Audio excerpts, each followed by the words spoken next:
Another reason I don't like doing TBRs is that when I do wrap-ups, I can surprise you with what I read and you won't see it coming. So I had a pretty good end of January with 5 additional books. 4 of them had 4-star ratings and 1 of them was a 2-star, kind of a dud. So if you'd like to see my second half of January, my wrap-up books, come along for this video.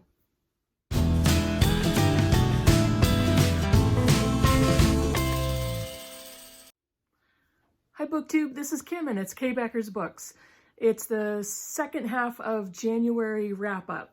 So I read an additional 5 books and wanted to share them with you and show you and tell you about my ratings and what I thought of each of the books. So let's get going.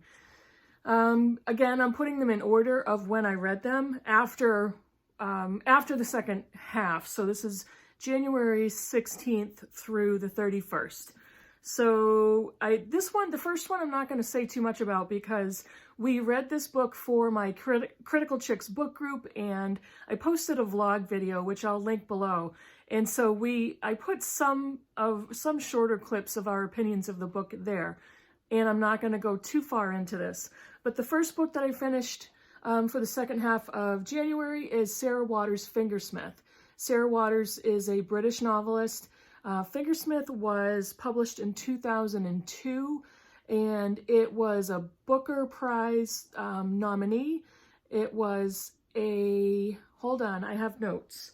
It was a Stonewall Book Award nominee in 2003 and an Orange Prize nominee in 2002. So I think there are several other awards that the book was either nominated for or actually did win. Rightfully so. So Fingersmith is the story of Sue and Gentleman, both of whom are fingersmiths or petty thieves or con artists, that type of thing. And the book is set in 1800s London, Victorian England. They come up with a scheme, or Gentleman comes up with a scheme to con and basically steal the wealth and money and estate of Maud, who is a young, wealthy woman / heiress in a big country estate in England. Gentleman has secured a position working for Maud's uncle, and Maud is basically an isolated young woman who is being kept almost as a secret by her uncle. We come to find out that he has her working for him as somewhat of a secretary. So Gentleman comes up with the scheme to basically make Maud fall in love with him, marry her, and then steal her fortune. And what he decides is he convinces / persuades Sue to become her lady's maid. And Sue is at this point only 17 years old. The story evolves from there, and there's so much mystery and intrigue and so much gothic atmosphere in this book. And as we said in my book group video, there are so many unexpected twists and turns and like, wait a minute, backtracking to make sure we read what we read and didn't misunderstand. There are 8 of us, very smart, intelligent women in book group, and none of us figured out what was coming. That part of the book was awesome. It's so much fun to read. My personal opinion, I thought it was a little long. It slowed down in parts. It got repetitive in other parts. It could have been much shorter. I thought it was a little bit bloated. However, I still really loved the reading experience and I really enjoyed reading this book. So twisty-turny, great mystery, great characterizations, very similar to a modern Charles Dickens. I do recommend this book. The second book I finished in the last half of January is my only 2-star read, and it is the essay collection, I'm Telling the Truth But I'm Lying, and the author's name is Bassey Ikpi. Ikpi is a Nigerian-American author. The book was published in August of last year, 2019. She was born in Nigeria and moved to the United States, to Oklahoma of all places, when she was 4 years old. And the book is an essay collection, and it details her young life, her birth to the age of 4 in Nigeria, details her family life and family dynamics, and then it talks about her life in the United States when she and her mother joined her father in Oklahoma. It moves into her young life.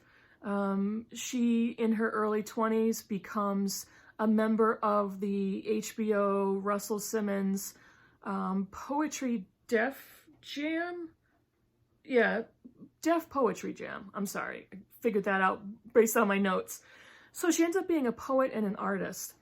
But through her entire young life, she is riddled with anxiety and worry and behavior that she can't explain to herself, behavior that her family notices, but they don't really know what's going on with her. And there's not a lot of transparency in the family to figure out or to talk about what's wrong with her. And she believes that she has to keep secrets about the way her mind works and how her behavior is.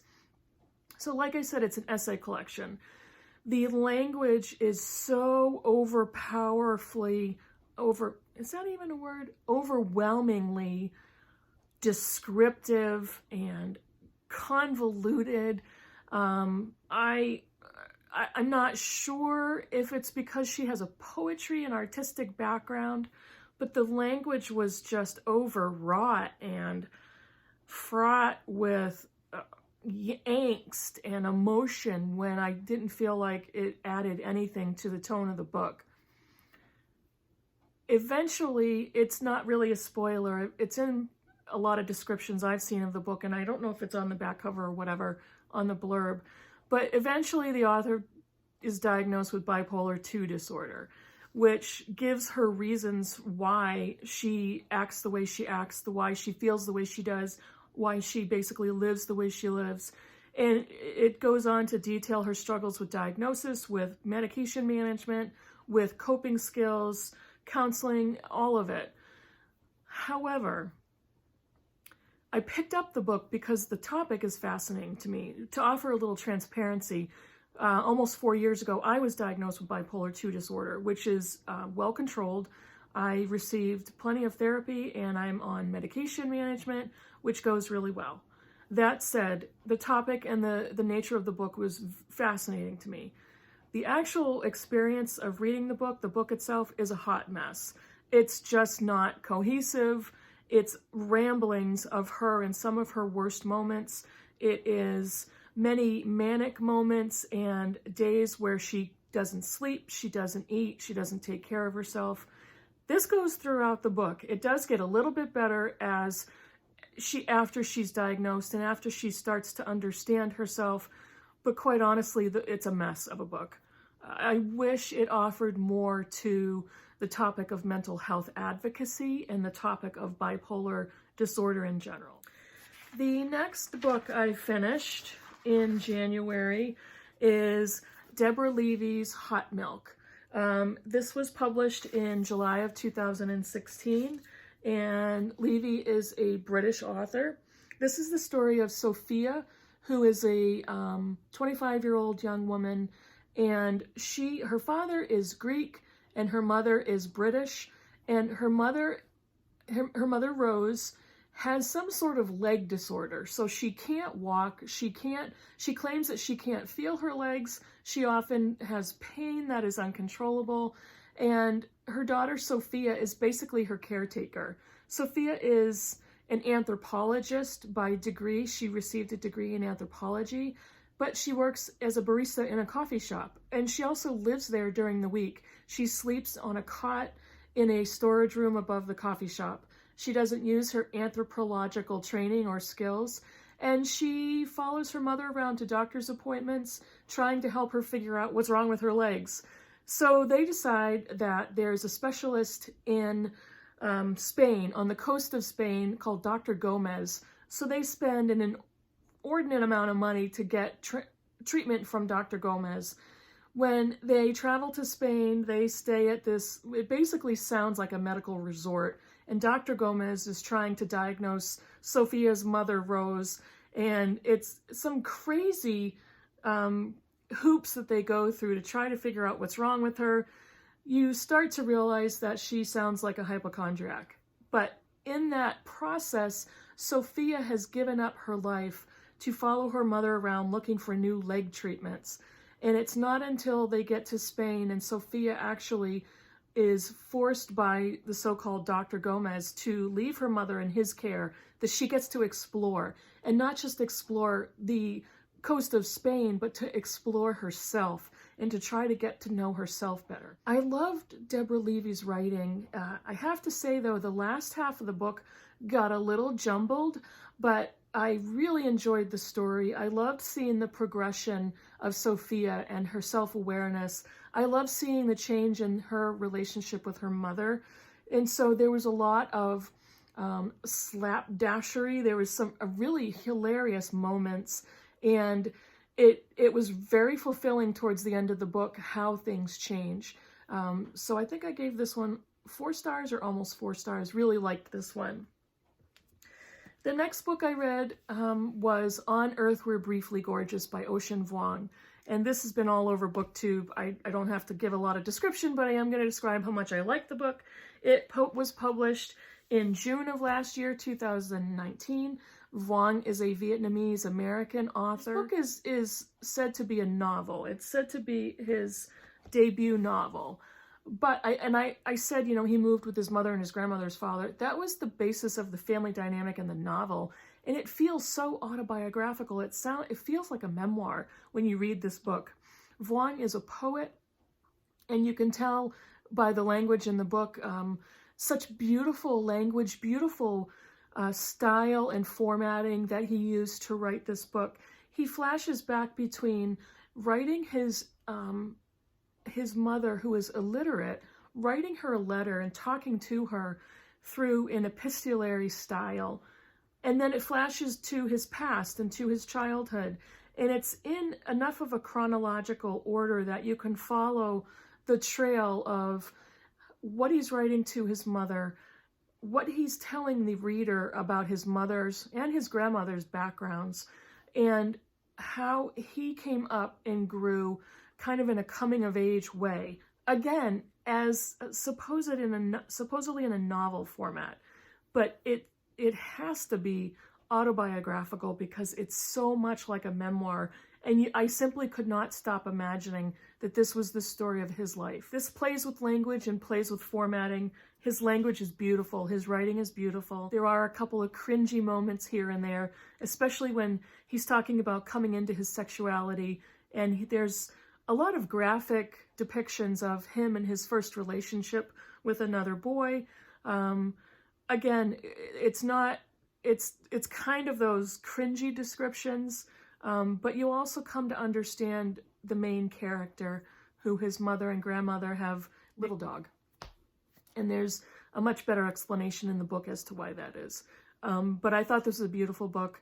It had a few problems here and there, but I really did enjoy it. The last book I finished in January is The Care and Feeding of Ravenously Hungry Girls by Anissa Gray. This is a debut novel, was published in February of last year, 2019. Anissa Gray is a woman who was formerly a journalist who worked for Reuters and CNN.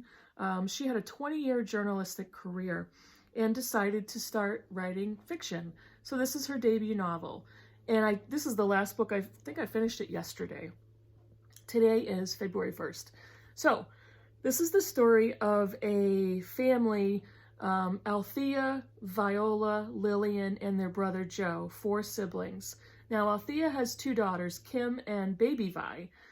This is the story of Althea and Proctor, her husband, have committed the crime of stealing charity money. They own a restaurant in their town that they all grew up in. It's a town that was ravaged by floods, and many of the residents lost everything they had. Althea and her husband Proctor started collecting money for charity and ended up skimming the money and stealing. So they were discovered because their daughter Kim turned them in, and the beginning of the book, they have now been arrested and are in prison. The book is a family drama that talks about the repercussions of them going to prison, what happens to the rest of the siblings, what happens to their 2 daughters.